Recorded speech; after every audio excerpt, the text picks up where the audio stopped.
I wanted to put this one up. I've been putting up mind control murders done in patterns since I was writing a book when Larry Flint was shot in Lawrenceville, Georgia, and I was doing the book in Marietta, Georgia, living at Moonraker Apartments. And I'm not going to go any further here and give more background.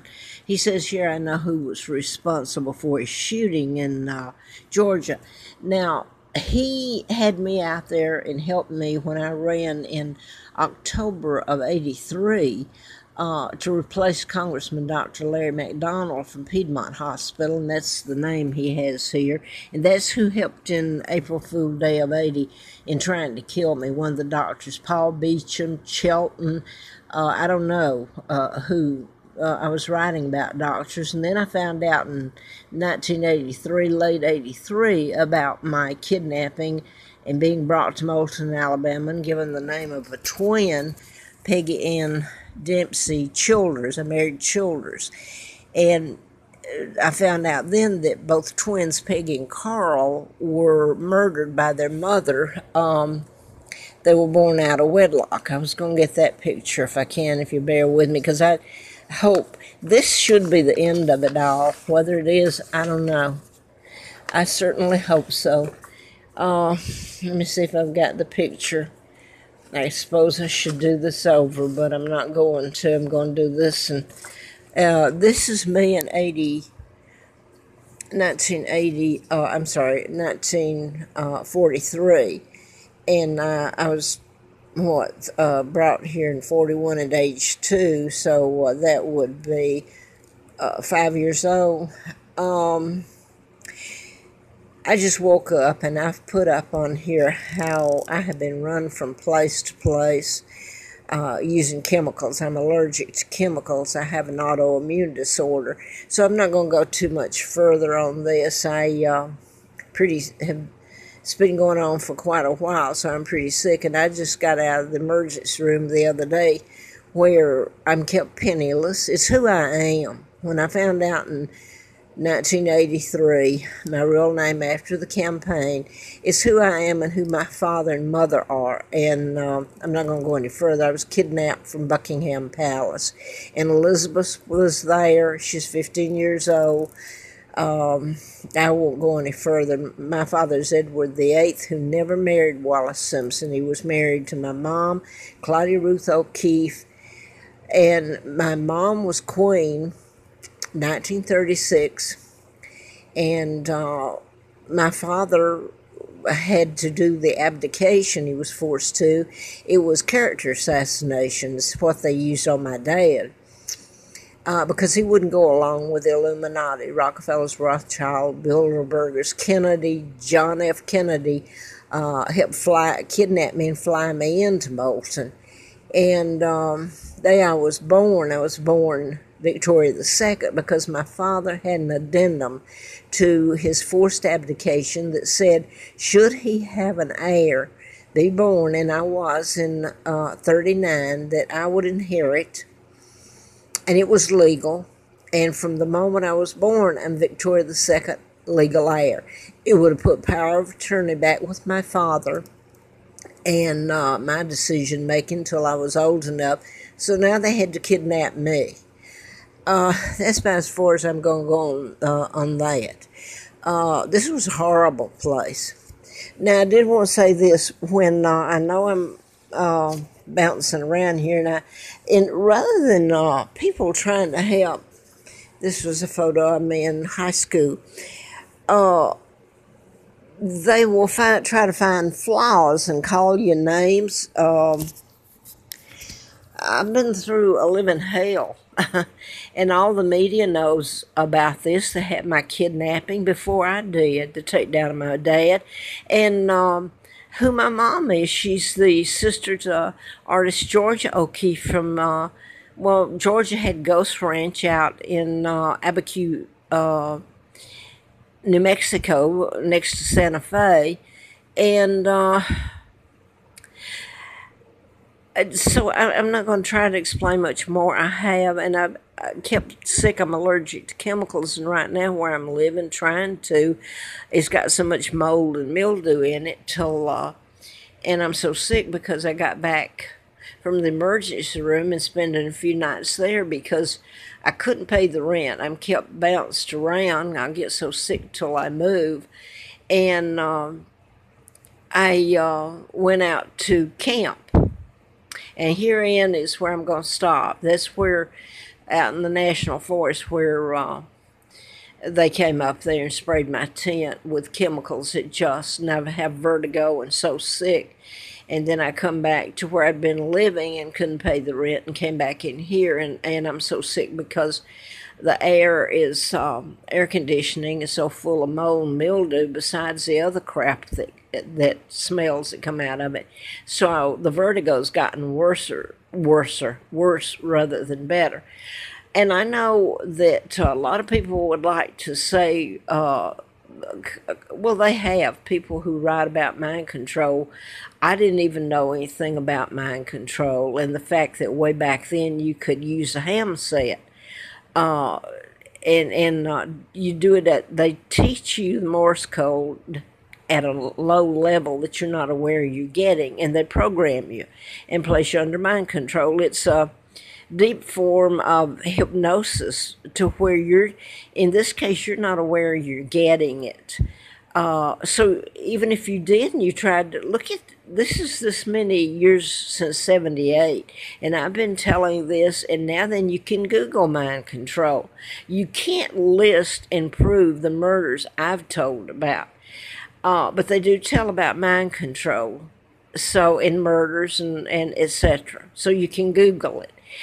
I did want to put up here, and it's on the tail end of the video, and I'm pretty sick right at the moment. I've come right back and don't feel any better because where I'm at, the air conditioning and stuff is bad.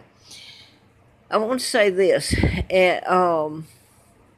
I've tried to put video up to Mandalay Bay because if they ever put this one up, it should be the end of this. It's like making a round trip, and it should end it. Now, whether it does, I don't know. The murders, and it should be told. But I was watching today, just now on CNN, and they were interviewing the security guard. I think he was the first one that attempted or came upon Mr. Paddock, the shooter, who was programmed, and he had a chip in him. They could autopsy for the chip, not his brain, for an abnormality. So, and the rest of some of these others, like James Holmes, they try to use mental illness on these people, or these groups of people become terrorists and all that. They need to autopsy and find the chip that's in them, root canals, heart bypasses. I work for doctors, and I can tell you one that was chairman of the board back in 78, and one of the doctors who was cardiovascular. And by the way, they meant for me, they knew I was doing this book. Well, it was stopped. I was almost killed. I had a letter from the FBI and everything, and nothing helped. So if this sounds bouncing around, well, Ray, what kind of life you think I've lived in trying to tell it, and who I am, and trying to find my children? So I'm putting this up just to say this. I have no idea if there's any truth to this guy's name. I didn't know it until today, and I just turned TV on, that found Paddock. I believe his first security guard. His name is Jesus CAMPOS, C-A-M-P as in camping. And then you get Paddock is where you keep horses. And this is true. You may not like it, and you may not like to hear it. I don't like what's been done to me and how people have treated me here. It's horrifying. And Trump is trumpets. A lot of other people have made revelations, have called this the end of times. I don't know that. But I do know what the patterns and what they've done with the mind control, and I've told you who's done it, if you care to watch the videos or anything, in Facebook. So I will say this. This is all I'm going to say. You can make what you want to. It's probably a lie, a sad, sad lie. But in Lawrenceville, Georgia, that's where Larry Flint was shot. I was beaten up and God knows what else done to me. I was taken to the Lawrenceville emergency room, and the doctor that was brought in had been the doctor for Larry Flint when he was brought there and shot in '78. And this is like spring of 82, I believe.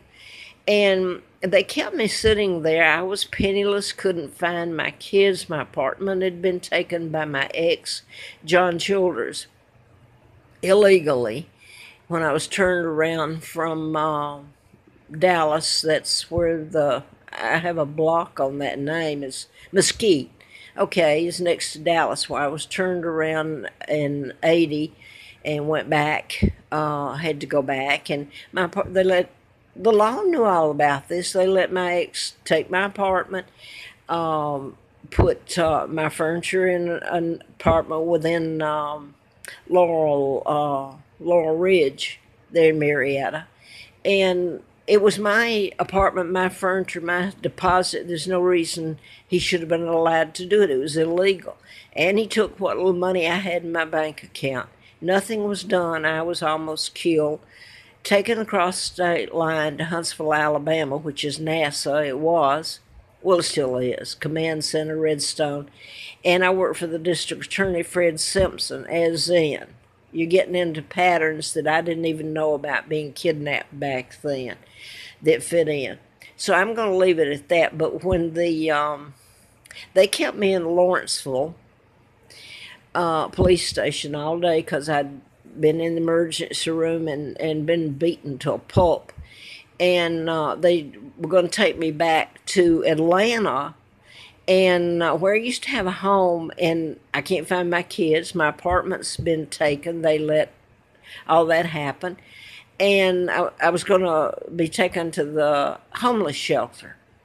Well, they stayed there all day, and this happened at night, so I'd been up all night and day.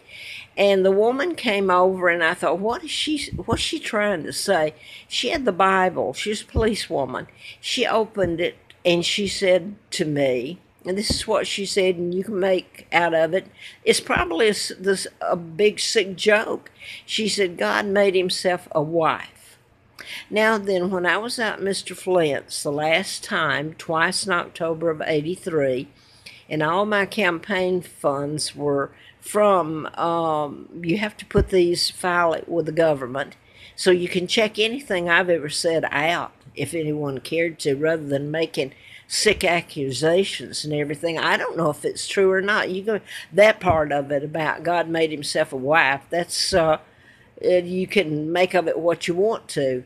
Why did she come over there with it, and why some other things? But all my funds were made up from the dealers at the casinos in Vegas. And I'd never been to Vegas. Mr. Flint furnished me a car for a year. It was leased, and I never saw him again, really, after I got the car. And that was late October of 1983, and I was finding out about my kidnapping and real name. So while I was out there that last time in October, after the campaign was just over, where the first time I'd stayed in his home in Bel Air, and he had taken me right up to the lily pad room, which you decode lily pad. You get into crypt and decoding. And the fact that with this method, mind control, you can, it's the synchronicity. It's like crypt back in the Army. You can decode it. If you've got the codes to go with it, decode with. So, anyway, that's about all I'm going to say, other than the last time I was out Mr. Flint's, suddenly he's invited me out paying for the plane ticket and everything, and he said, there's no room in the inn, INN. And so, like I say, you make whatever you want to of it. It's maybe the biggest, sickest joke, the fact that you all can kidnap me and do all this to me and my children and my country and get away with it. But then maybe the joke's on some other people, maybe. But anyway, I slept in his daughter's room that night, and I was pushing him around in the wheelchair, and he'd open the door and say, "Well, this is full up, no place here for you to sleep."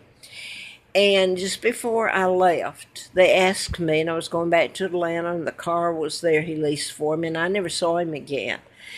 But they sent me this endorsement that I've just put up, April of '84. And the lady there, just before I left, I was getting a cab back where I'd gotten a limo and everything. This was a cab. And she says, "Aren't you going to say goodbye to Mr. Flint?" And I said, "Well, yes." And I